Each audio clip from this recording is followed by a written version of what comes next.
not they off in mind. And in the touchlight every corner. Okay, some people be they holla say they want the power. Them be promise us say we go get light and power. Them hustle sote they can't get the power. But now they know they do anything with the power. Every day dollar just they get the higher power over naira. See them talk say make we off mind. But thank God say my ego don't come. So my people make you ladder. My ego don't come. My people make we shout. My ego don't come. My ego don't come, man of the masses. My ego don't come. My ego die the political. My ego don't come. This one not they off in mind. My ego don't come. Person where they do evil, no one make person talk. Them say that my yegun, that man too they talk. He too they talk. Say my yegun diary, he they hot like pepper. But every day then they take money in bulk. Woman picking, they the street they hawk. Still them talk say make we no talk. But thank God say my yegun don't come. So my people make you loud. My yegun don't come. My people make you shout. My yegun don't come. Man of the masses. Mayegunda ya the politico. This man not the off in mind.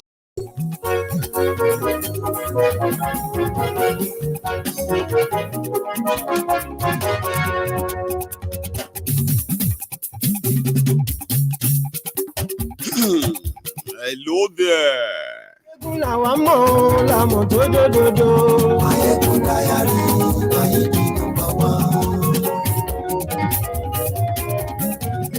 morning to you, good afternoon to you, and good evening to you from wherever you are watching from. This is Mayegun Live. Glory Facebook, glory YouTube. God bless you too.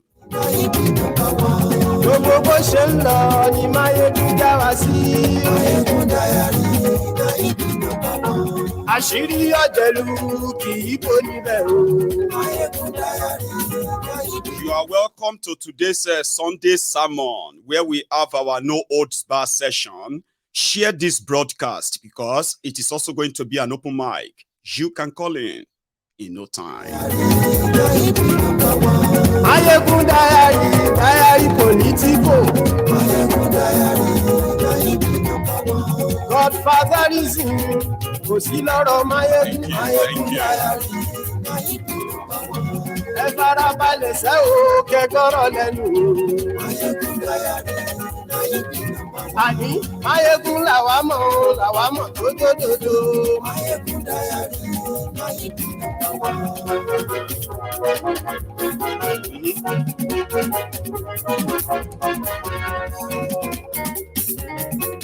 Àní ẹ̀sùn ràkì. Igbe. Tell them. Mayegun ti dé. Ọ̀jẹ̀lú ẹ̀sùn ràkì. Àní ẹ̀sùn ràkì. Lórí Facebook. Let's share this broadcast. Invite your friends, like I said. Invite your not so friendly friends. I'm doing the same. We are starting soon.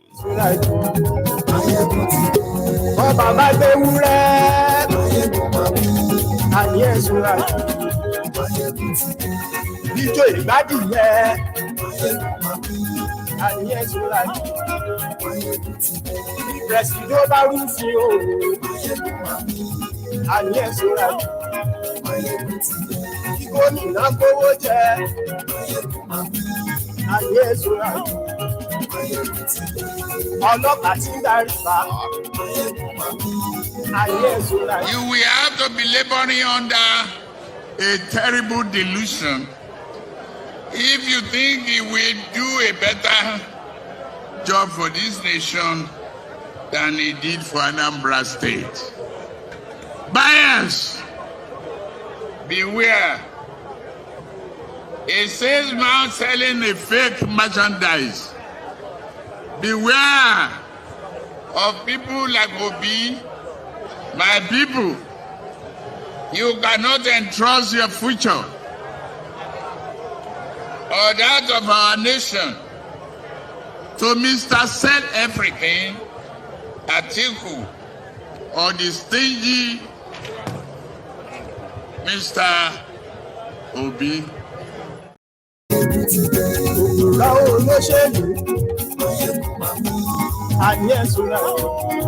Olu is about to sell NNPC again after Buhari sold it by privatizing it. We get talk.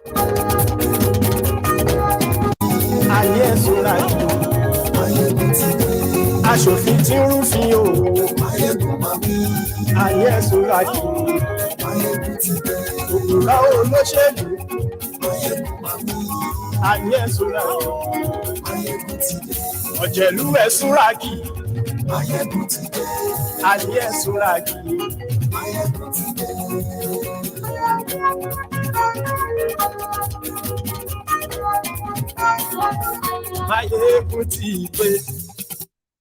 Thank you very much. I know it can be very annoying, Abi, especially if you are watching a replay and you are not watching it live.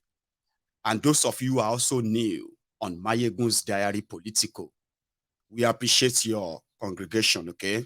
We appreciate that you are congregating with us in the Temple of Truth.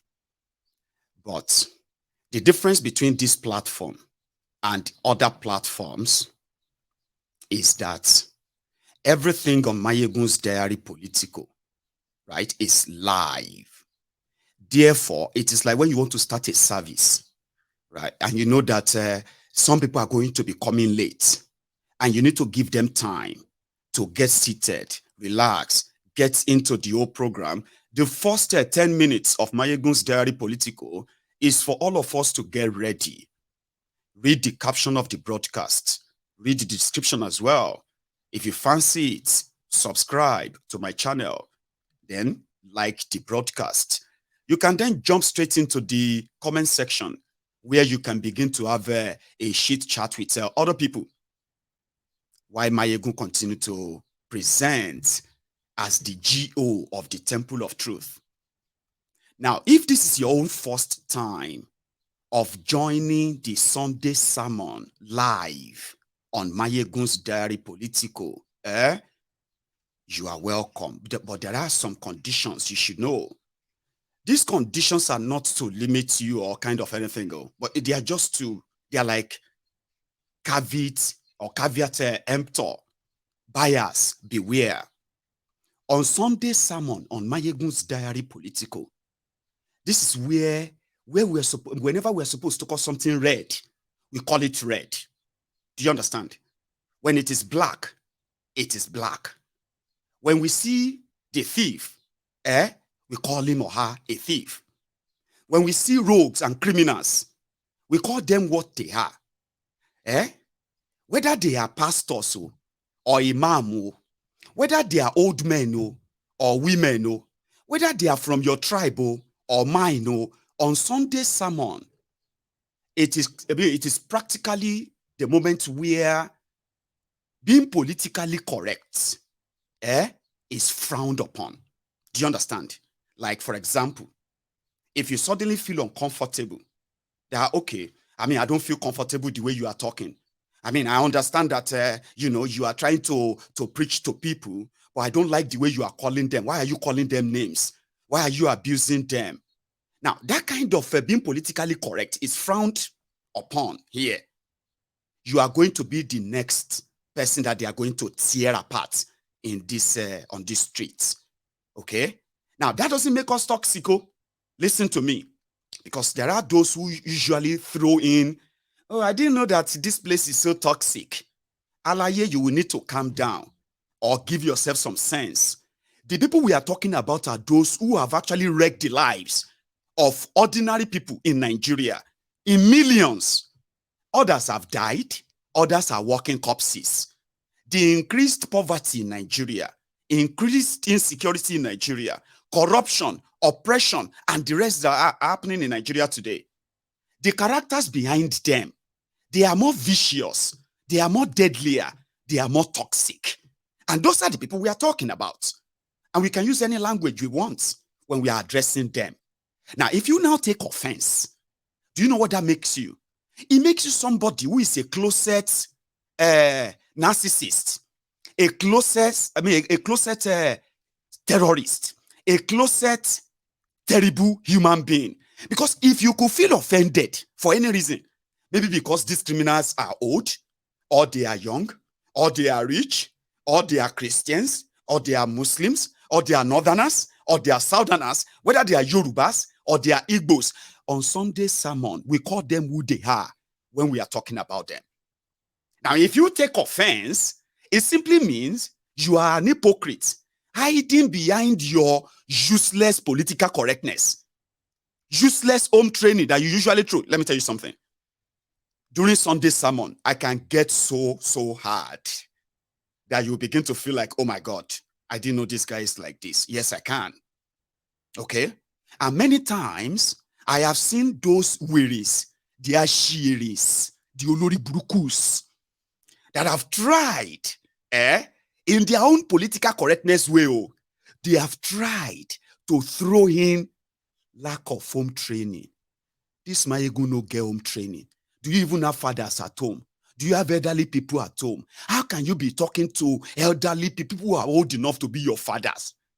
Even if you don't like them, at least respect them. Maybe you get older people for your village. You see those weirdos who usually say that, they are the olori burukus that we set up Sunday sermon for, to trash them and their useless blackmail. You know what you used to reply them when people say that to you? When you talk about Tinubu,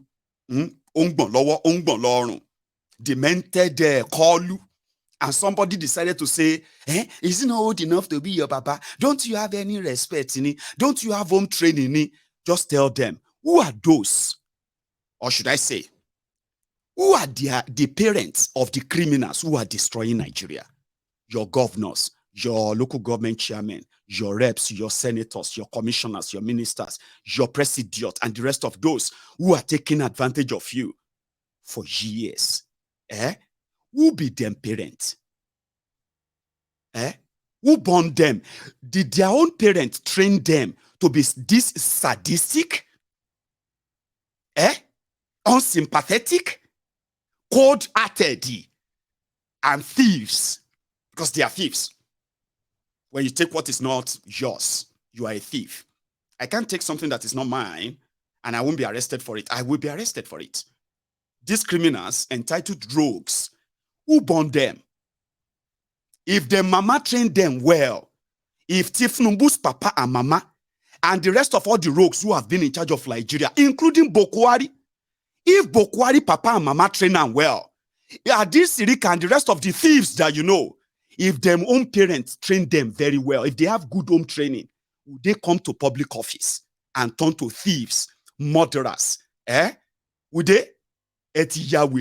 Don't let anybody tell you when you are talking about this Olori Brukuso. Don't let anybody tell you that you lack home training. In fact, it is due to a good training. You know, they say something, Oneka bini kotoka tun ra ni bi.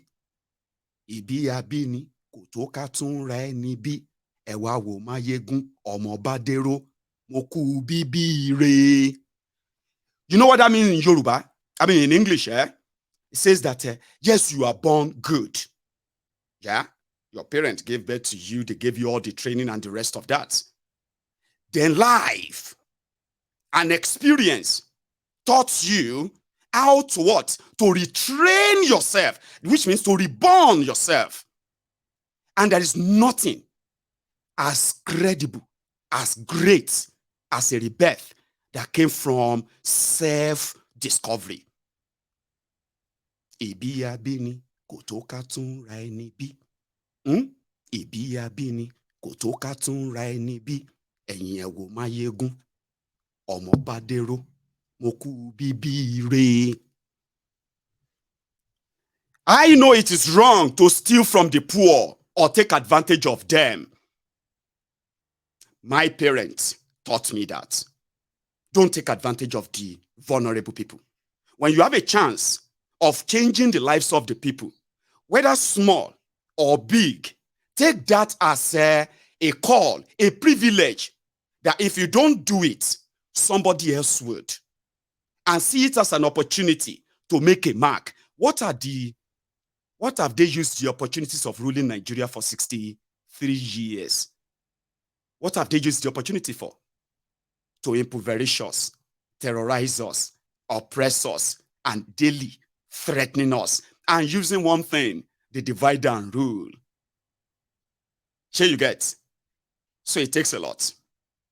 Therefore, when you join Sunday sermon on Mayegun's Diary Political, I advise you to listen with an open mind, because everything that comes out of my mouth is intentional.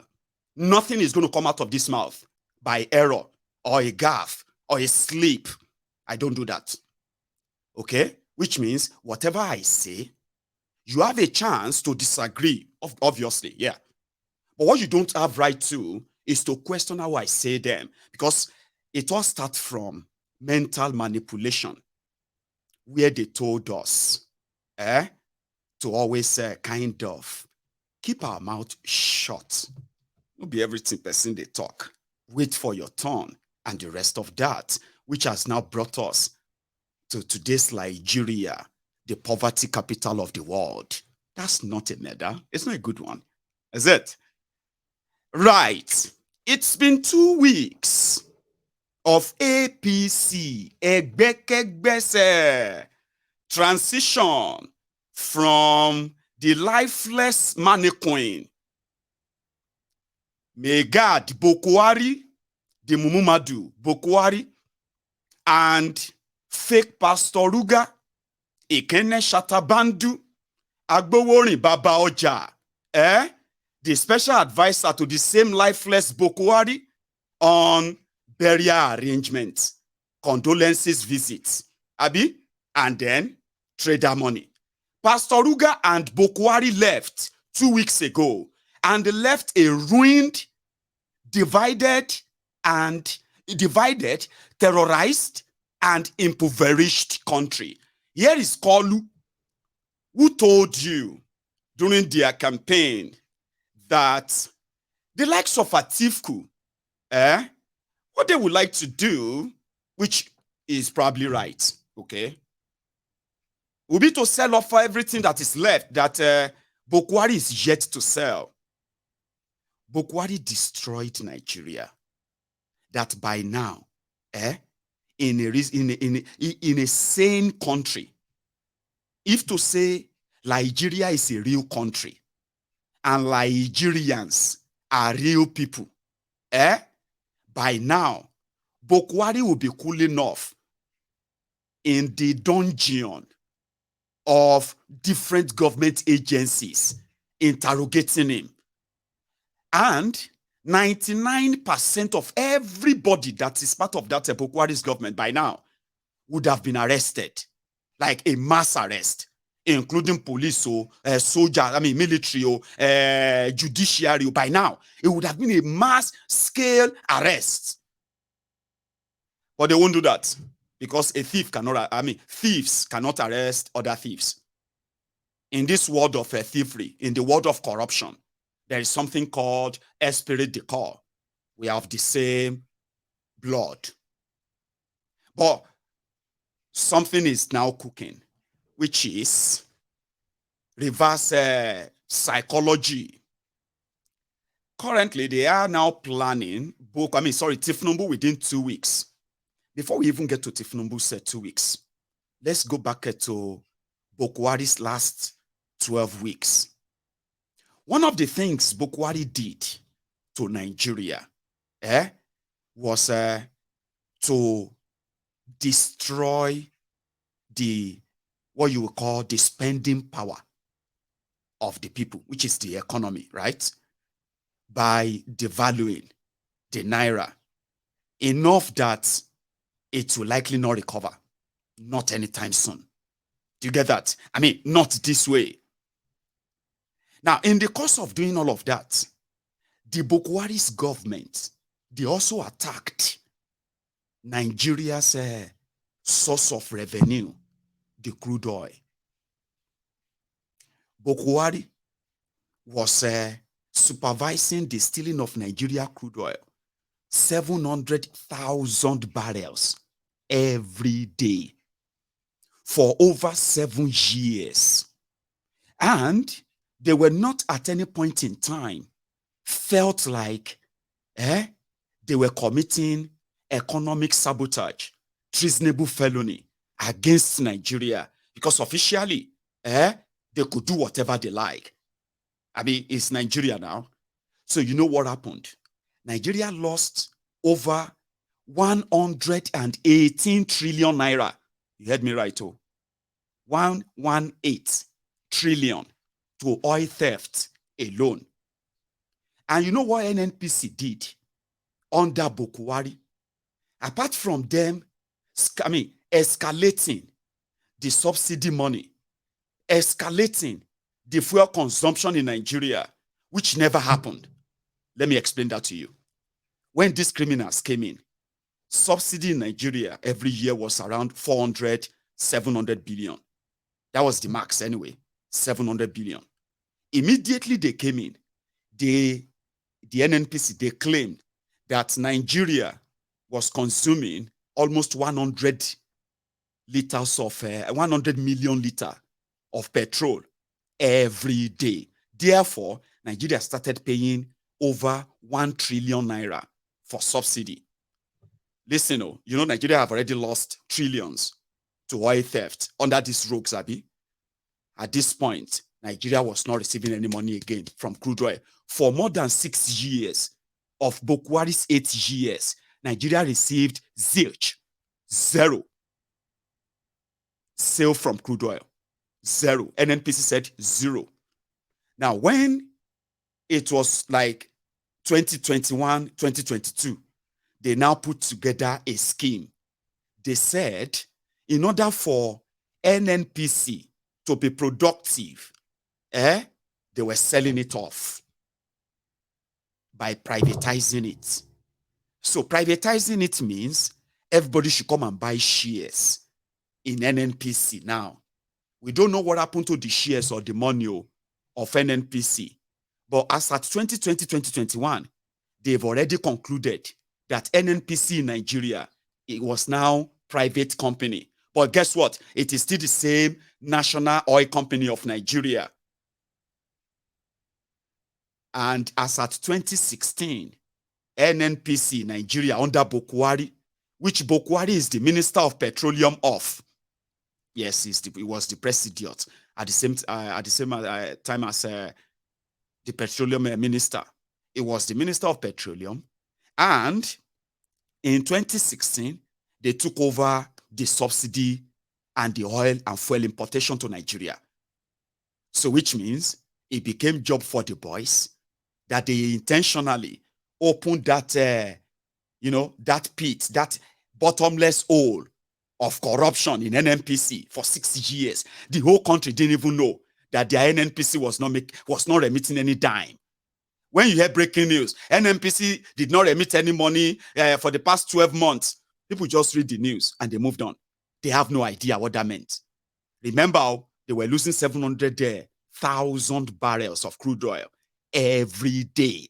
There were vessels on Nigeria water, pumping Nigeria crude oil. The Nigerian government that is actually pumping the crude oil from the ground through those pipelines, they realized that they were losing 700,000 barrels every day. They didn't raise alarm for over 7 years. 118 trillion naira room to the pocket of a Buhari and his gang. They didn't stop there.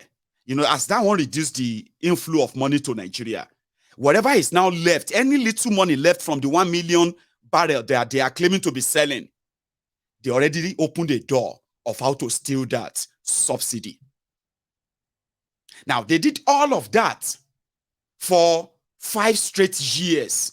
Then they decided to privatize NNPC, which means they sold off NNPC that Tinubu is about to resell now. and wahala go dey soon. Mele Kyari, just same way they have arrested Emefiole, Mele Kyari of NNPC should be arrested with immediate effect. Adi Sirika, the way that gave you Nigeria here logo, spent 12 billion naira to buy 12 fire trucks in Nigeria, should be picked up with immediate effect. We'll get to his part. They sold off NNPC. They call it NNPLC. NNPLC. Nigerians still felt like they had NNPC. Guess who is paying the salary of NNPC workers? Nigeria government. Guess who are the shareholders of NNPC? Politicians.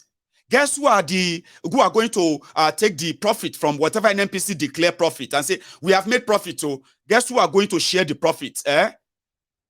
Politicians. They now give Nigeria 40% stake in NNPLC.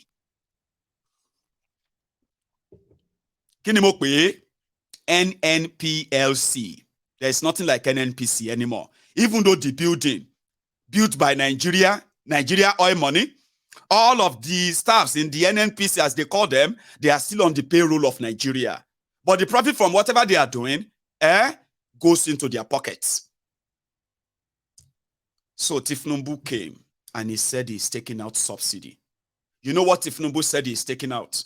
Tinubu said he's taking out the 4 trillion naira a year. Suddenly, subsidy in Nigeria jumped from 700 billion to 4 trillion naira. Nigeria no get money to pay.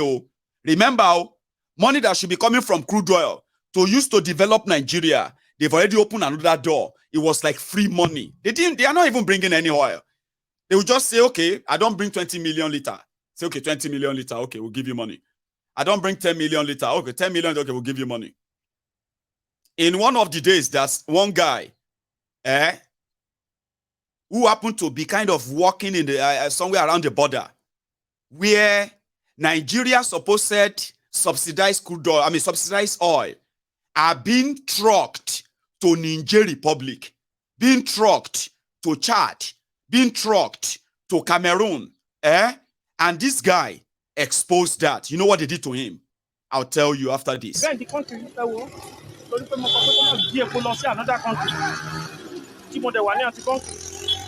So my wife diploma you lè ṣe láyé ẹ sọ tẹ̀mí gbogbo wọn pátápátá wọn ní controller ń pè controller kò ti dá fún controller tó fẹ́ máa jí owó àbí tó fẹ́ máa jí epo sọ fún mi 100 naira nù ẹ̀ and I put my job online. I'm a diligent Yoruba man. Tẹ́tìrí wọn bẹ́ẹ̀ gbogbo àwọn mọ́tò yìí wọ́n fẹ́ jí epo lọ sí Cameroon ni tẹ́tìrí wọn wọ́n fẹ́ jí epo lọ sí Cameroon so tẹ́tìrí wọn bẹ́ẹ̀ so tó bá pa mí. If they kill me, you people have to understand that this is the conspiracy from the pit of hell. Are we one? No. You have to look at it. Thank you. Facebook straight. Post it online. The guy is in jail right now. Do you know that? And this was like about 2 years ago. He happened to be a custom officer, a Yoruba man, on duty, and he couldn't take it anymore. Their customs were clearing them to keep going and taking the oil to Cameroon. Buhari knew about it. Ali, or what's the guy's name? That custom guy that is always dressing in jalabia. Amadu Ali, or what's that his name? They knew about the whole conspiracy, the whole smuggling. They knew. You see that smuggling being done to that part of outside Nigeria, yeah? Coordinated from the top. The people paying the subsidy on them, they are the same people. Anyway, that guy said they may kill him. And if they kill him, all of you should see what happened. Amidu Ali, God bless you. That's his name. Amidu Ali. Criminals. So, from 700 billion naira for subsidy, Nigeria started paying about 4 trillion. Like they grew so big. 13 million liter of crude, of petroleum that Nigerians are using monthly. Buhari's government said Nigerians are using 100 million liter every day. And that is why. And for 8 years, Nigeria Central Bank provided 11 trillion naira for Buhari. Listen to this, oh. Buhari, Pastor Ruga, Emefiole, Malamu, what's that guy? Usman, that finance minister, that woman, Usman, Ibeka Shiku, and then this guy, what's that his name from Bayelsa? Timi Silva. You see these 7 people, 7 criminals, they stole 11 trillion naira to fix Nigeria, refineries. And to this day, none of the refinery is working. 11 trillion naira. Economic saboteur. They were taking for 4 trillion naira every year. Even though you are buying fuel, at exorbitant price as we speak, your earnings are not commiserating with your spendings. You know that the value of your money continue to be depreciated. Why these criminals were actually cashing out big time, committing economic sabotage, economic terrorism. But Emefiole is the one arrested so far. We are still coming there. Now we are now hearing that Central Bank of Nigeria provided $2.8 billion loan for Dangote refinery. They also stood surety of another $5 billion for Dangote refinery, which means Nigeria is in debt of nearly $8 billion because of Dangote refineries. Dangote refinery, 11 trillion naira gone on all the refineries in Nigeria. Isn't that economic terrorism? So immediately Tinubu came in and he said he's taking out subsidy. It is like saying, I am canceling the 4 trillion naira check. There will be no 4 trillion naira check anymore. And guess who jumped into it to want to ride on it? NNPC. They started explaining what Tinubu meant, why our subsidy means, how Nigeria oil is going to crash, how the price is going to come down. Suddenly, now only 13 million Nigerians are using 13 million liters of fuel. No longer 100 million liters from NNPC. They said they have currently in their storage. Remember, they have been the one importing fuel to Nigeria. They have been the one paying subsidy to themselves. They have been the one smuggling your fuel out of Nigeria. Then they have always been the one rolling out all the fake data. They have been the one who hid away the oil theft in Niger Delta, where 118 trillion naira has gone down the drain into the hands of these thieves in 8 years. Suddenly, they now came out to say, some people are taking our fuel to outside Nigeria. Some people are this and that. They started riding on it, using reverse psychology on the rest of the Mugus, who actually believe that if Tinubu is doing something magical. So what happened? From 100 million to 13 million. What happened to the remaining 87 million that Nigerians have been paying for? What will happen to those who collected that money? What's going to happen to them? By the time they begin to pick them up, wouldn't you agree with me that half of those they call the political criminals in northern Nigeria will indeed, and their counterparts in southern Nigeria will indeed be what? Handcuffed. And they would just go and put their back, they put their back behind the drum and they will shoot them. Death by firing squad.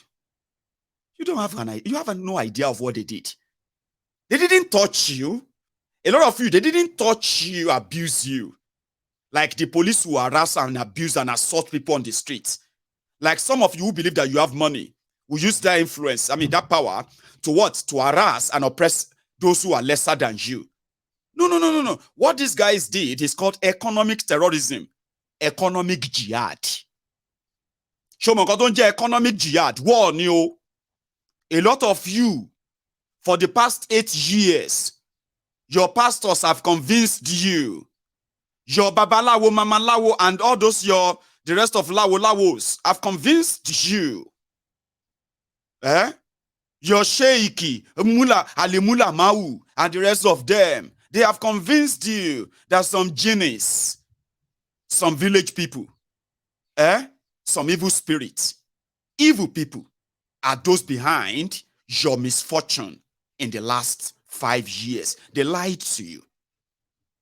These criminals who orchestrated this economic gangsterism, fiscal rascality, you know what that's called? Now, when these criminals came, I learned the word fiscal rascality. You know fiscal rascality? Fiscal is that when you are able to account for your finance. Sure, you get. You account for what you make, which is your income. You account for what you spend, which is your expenditure. So if you spend more than your income, you're going to be in debt. Now, if your income somehow cannot cover your debt, you have to control your expenditure. Yeah?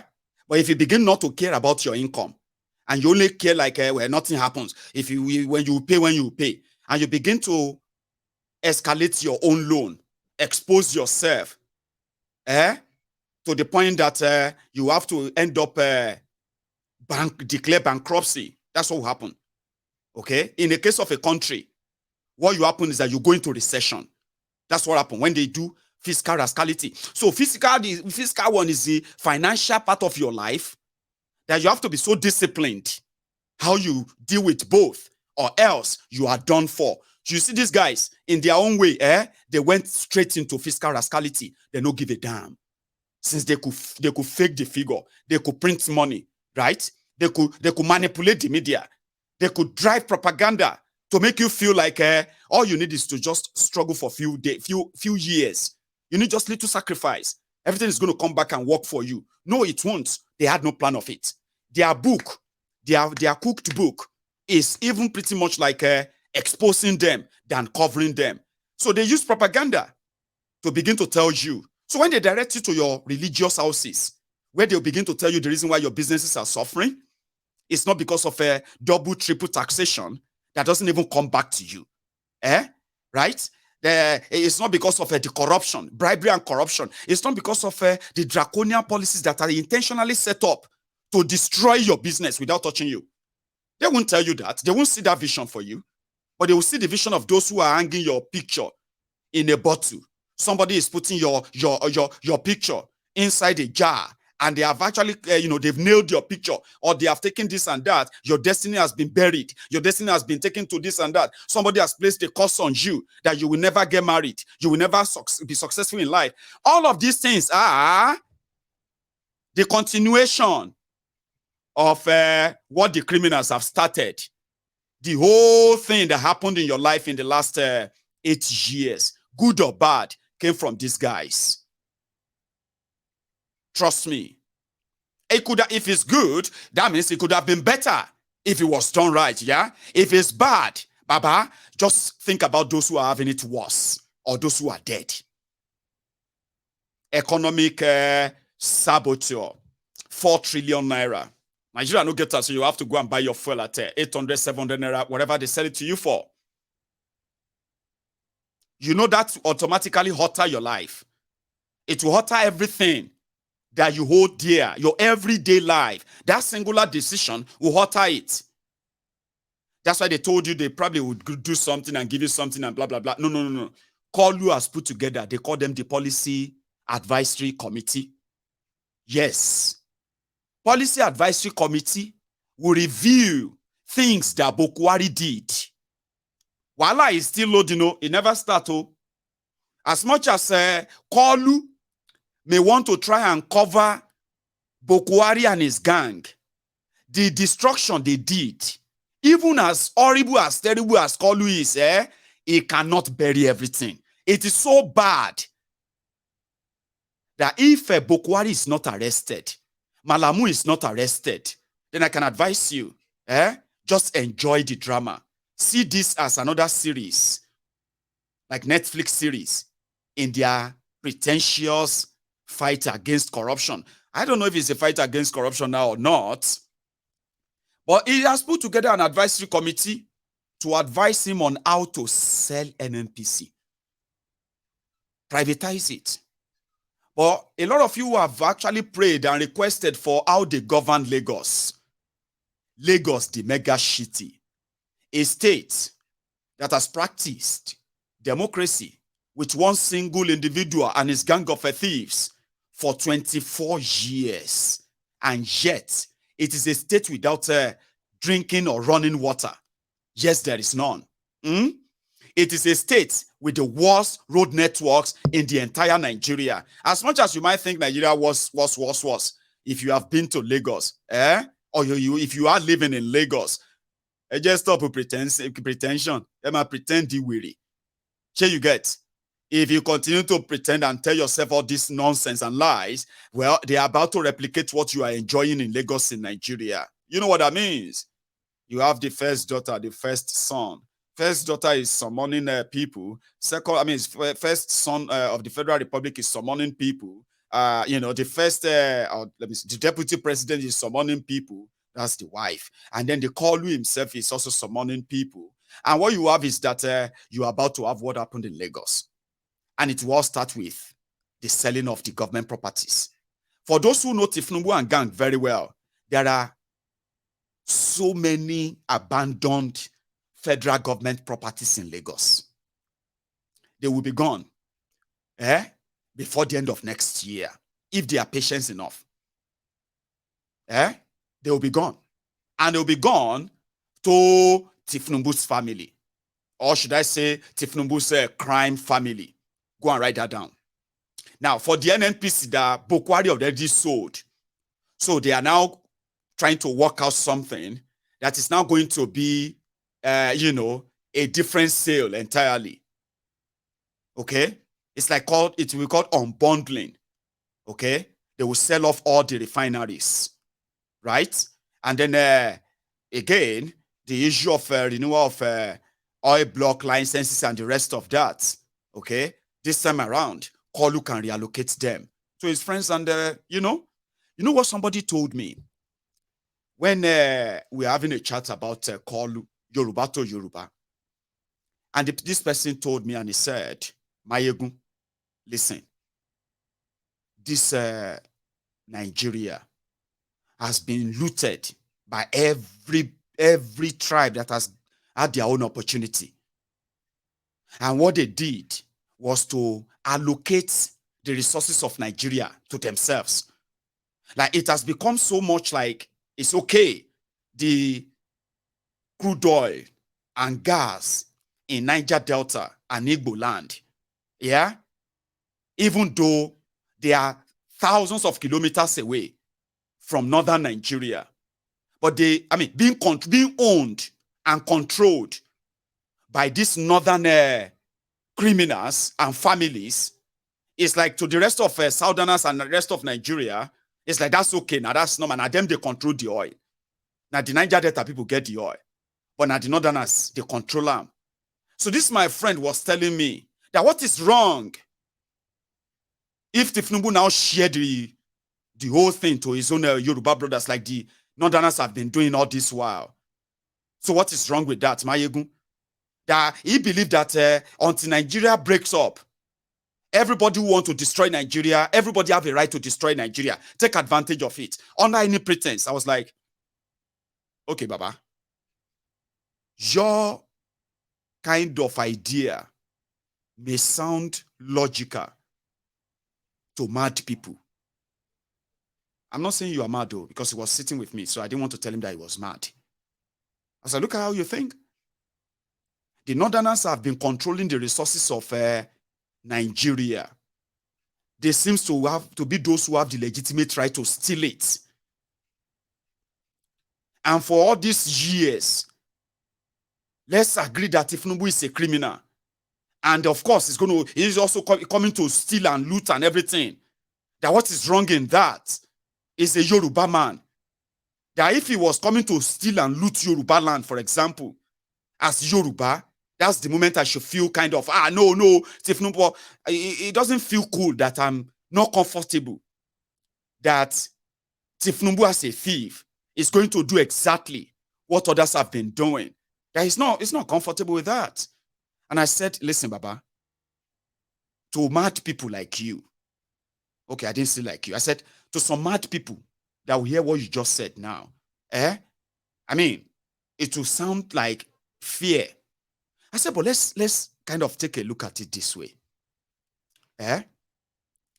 We agree that for decades, even up till now, the resources of Nigeria has been shared among these criminals. Majority of them are no longer in politics or in government, but it has become more or less like their inheritance. I said, Baba, for 63 years of Nigeria independence, and let's say this taking control of resources of Nigeria and owning it by one region, like you said, let's say all of that started after 1970, after the Civil War, Abi, which means in order to control the wealth of Nigeria and take it away from the region that was about to break away from Nigeria before, so they owned it. I said, Baba, for 63 years, of what benefit is that controlling the wealth of southern Nigeria by these northern criminals you mentioned? For 63 years, what singular benefit has that been to the life of an average northerner in the last 53 or 43 years? And he was like, what do you mean? I said, if the bragging right here for you as a southerner is that the Commonwealth of Nigeria is controlled by some criminals, and it seems to be like their inheritance, government in, government out, they still get to share it among themselves. And if you think that, in a way, as a southerner, is a win, okay, take a look at it this way then. For this period that they've been controlling this wealth, look at northern Nigeria. Look at their people. In all sincerity, Mayegun, if you go to the north, they have the best road. They have the best buildings. They have the best this blah, blah, blah, blah that you told yourself when you went there to go and do NYSC. But you've also reported, a lot of you, some of you were even raised in poverty. After visiting the northern Nigeria, doing your NYSC, you came back to say the level of poverty you witnessed, you saw in northern Nigeria, you've never seen anything like this, like it before. Human capital development that actually has to do with proper education, good healthcare system, and then a proper economy that makes it easier for those who want to explore or kind of, be something who have the opportunity unhindered. Economic freedom, religious freedom, and all those freedom that actually makes people live like human beings. You went to the northern Nigeria, and immediately a lot of you started seeing that Nigeria is actually two. There is no one Nigeria, but many Nigerias. So what was that benefit of controlling the wealth and stealing Nigeria money for 63 years or 52 years? How has that benefited the northern Nigeria? How many of you would love to relocate to northern Nigeria today because of the availability of opportunities and wealth today? How many of you? So it's never going to be about the people. It's always about them. All they need to tell them is, see, when they were about to lose the feeding bottle, they will scream and shout and say, people are targeting them because they are Yoruba. They are targeting them because they are Igbo. Oh, they hate them because they are Hausa. Oh, they dislike them because they are Muslim or they are Christians. They begin to play those cards. And the mumus, the mugus, the 200 million mumus Nigerians, they go begin to come out cloth. Of course, is it the only person? Is it the first person that will first do that? Let's be honest with ourselves. This country has been like that for long. They are accusing him. They are attacking him because he's a Igbo man. They don't like him because he's a Yoruba man. They want to do all of that nonsense. 200 million mumus. The divide and rule that work very well. Thanks to social media, we are breaking that chain. We are breaking that oath. And they are calling us rebels. They said talking about it makes us the incitors or inciters. They said we are inciting the people to begin to reject the old order, the lies, the repetition. You know what I mean? It's almost the same thing, right? The same pattern, the same way. And a lot of you probably don't know that in their world, right? When they say come in for the menu, we are going to have a menu. Ladies and gentlemen, you dressed up and you attend the menu of Nigeria rulers or criminals. You have no idea that you are actually going to be the menu. We're going to change your life. We work with you. To build a Nigeria that is not corrupt. We did this and that. Telling you to dress up. Let's go on a journey of making Nigeria better. And you dressed up for real because they are Yoruba, or because they are Igbos, or because they are Hausa or Fulani, or because they are Muslims or Christians. You dressed up for a journey. Didn't know that you're actually going to be the menu. Those who listened to this back then, today, all of them, some of them knows better today. We work with you. Loriro. We will work with you to build a Nigeria that is not corrupt. I bring you a message of hope.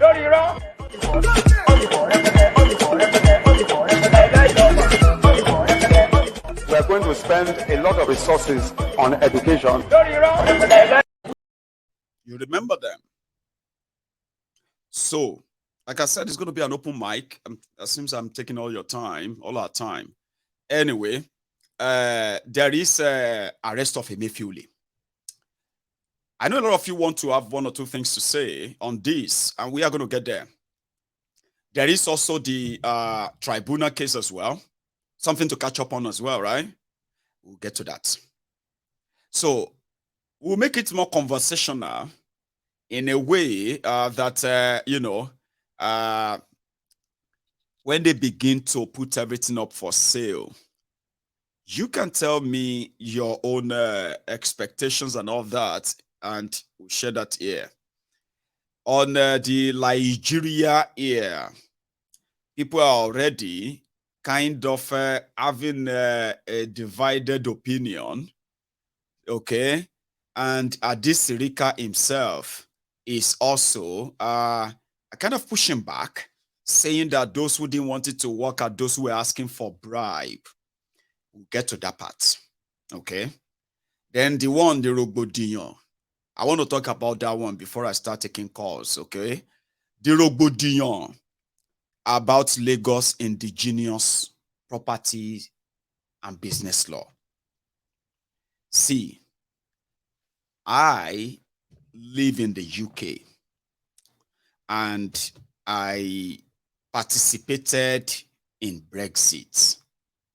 I am very much aware what started Brexit and those behind Brexit and why, as well as when Brexit happened, the aftermath of Brexit on the UK economy and everyday life.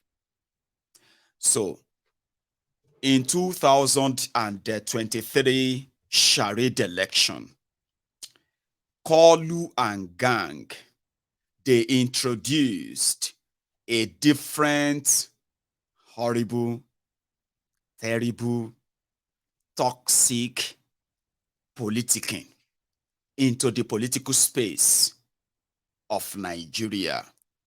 Now, the effect of that is going to be very much in existence for a very long time. And because of this bigotry, open bigotry, open rivalry that led to an open tribal attack, has now come as a new dawn in the political space of Nigeria already, and already heated space. So when the argument for Brexit started, it was all about some politicians who decided, right, to amplify the voice of some British, that is, the people of Britain, who have been mouthing that their government and their politicians have failed them by introducing different kind of immigration rules that allowed other people from other parts of the world to live and work in the UK. So according to them, the most unemployed British blamed the foreigners, as they call them, those who came here to take advantage of the economic opportunities, according to them, to come and rape the economy of the UK, take their jobs, and all of that excuses that an average British or an average British adult can no longer work and raise money to afford mortgage, buy his own house, buy his own car, and all other excuses that the failure of politicians were blamed on who they called foreigners. Those who are buying everything. Where are they getting money to buy all these properties? When you get here, Pakistanis are there. The Indians have bought half of this place. The Qataris have bought half of this place. Look at all these black people are also buying these houses here. Everywhere is now more or less like, it's no longer looking like Britain.